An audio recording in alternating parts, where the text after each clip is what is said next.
بچپن میں جب ہم بہن بھائیوں میں معمولی باتوں پر جھگڑا ہو جاتا اور روتے روتے امی کے پاس جا پہنچتے تو ہم میں سے کوئی کہتا، امی میں تو آرام سے بیٹھی تھی، اس نے آ کر مجھے تھپڑ مارا۔ تو امی بہت سادہ مگر گہری بات کہتی، اگر اس نے تمہیں ایک تھپڑ مارا اور تم نے جواب میں 2 مار دیے تو اب ظالم تم ہو، کیونکہ ایک کے بدلے ایک کافی تھا، باقی ظلم میں آ گیا۔ یہی اصول ہمیں دین اسلام میں بھی ملتا ہے۔ قرآن مجید کہتا ہے، آنکھ کے بدلے آنکھ، دانت کے بدلے دانت۔ اگر بدلہ لینا ہے تو اتنا ہی جتنا آپ پر ظلم ہوا ہے، اس سے زیادہ نہیں۔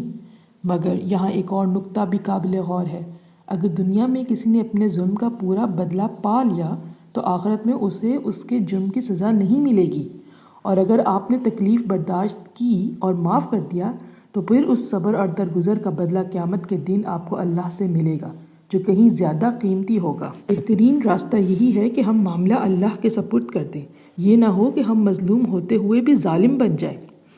معاف کرنا کمزوری نہیں بلکہ اعلیٰ ظرفی اور پختہ ایمان کی علامت ہے۔ مگر ہمارے دل میں یہ خیال ضرور آتا ہے کہ جس نے ہمیں تکلیف دی اسے کوئی سزا نہ ملے، اسے بھی تو تکلیف جھیلنی چاہیے۔ یاد رہے کہ ہم نے معاف کیا ہے، مگر جس نے ہمیں تکلیف دی وہ اللہ کے قانون کی خلاف ورزی کا بھی مجرم ہے۔